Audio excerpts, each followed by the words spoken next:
अज्ञातवास के समय दो परिवारों के साथ एक तीसरे भी थे जिनका नाम था डसेल। लेखिका डसेल के बारे में बताती है कि वे बच्चों से तो बहुत प्यार करते हैं, पर उनके भाषण से सब लोग बोर हो जाते हैं। उनकी अनुशासनात्मक शैली का विरोध भी वो करती है।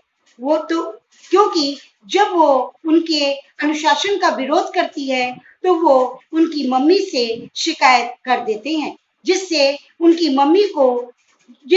मम्मी एन को डांट फटकार लगाती हैं।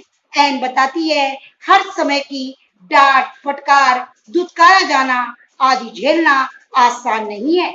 वो अपने को बदलने की कोशिश भी करती है। शुक्रवार 19 मार्च 1943 को एन बताती है कि तुर्की के इंग्लैंड के पक्ष में न होने के कारण 1000 गिल्डर के नोट अवैध हो गए, जिससे कालाबाजारी बढ़ गई और भूमिगत रहने वाले लोगों के लिए बड़ा नुकसान हो गया। मिस्टर डसेल बहुत आलसी हैं। वे चार्लोट से अन्य लोगों से चिट्ठी पत्री लिखाते रहते हैं तथा पत्रों को मार्गोट से ठीक करवाते हैं, परंतु पापा ने इसे बंद करने को कहा। लेखिका रेडियो में आने वाली सभी समाचारों को बड़े ध्यान से सुनती है। शुक्रवार 23 जनवरी 1944 को एन अपनी किट्टी को बताती है कि उसे राज परिवारों की वंशावली पढ़ने का शौक है। रेडियो पर बीबीसी की खबरें वो सुनती है तथा होम सर्विस किस तरह से होती है उसको भी वो समझती है।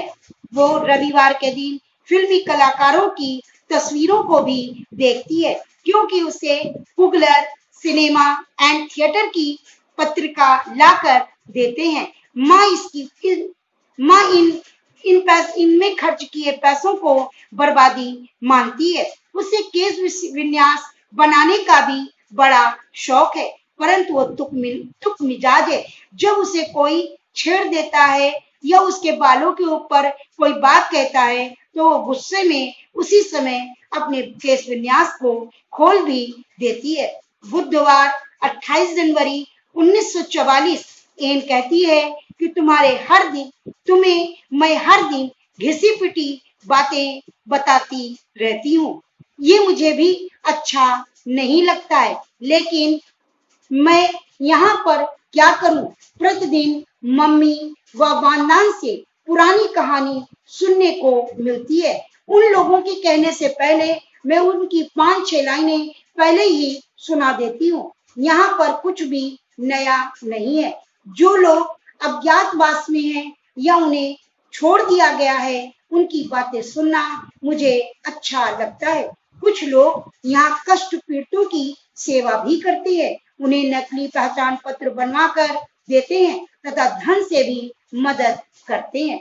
बुधवार 29 मार्च 1944 को बताती है कि कैबिनेट मंत्री स्टीन के भाषण के बारे में लिखती है कि उन्होंने कहा था कि उन डायरियों का संग्रह किया जाएगा जिसमें युद्ध की विभीषिका का वर्णन किया गया है। ब्रिटिश के लोगों ने गोला बारूद बरसाया था। बड़े बड़े घर घास पत्तों की तरह डोलने लगे थे। चारों ओर चोरी चकोरी बढ़ गई थी। लोगों के पास खाने के लिए खाना, पहनने के लिए कपड़ा नहीं था।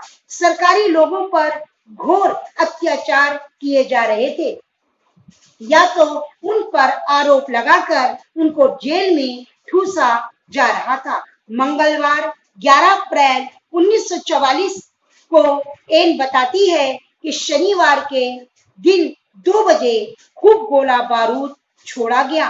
रविवार के दिन पीटर, जो शांत स्वभाव का था, वो मेरे पास आया और हम लोगों ने प्लान बनाया कि आज हम लोग डसेल को परेशान करेंगे। लेकिन दुर्भाग्य की बात, उसी दिन बहुत बड़ा नुकसान हो गया, क्योंकि चोरों ने सेंध लगा करके बहुत सारा सामान चोरी कर लिया था। नेक्स्ट कहानी का पार्ट मैं आपको थर्ड वीडियो में बताऊंगी।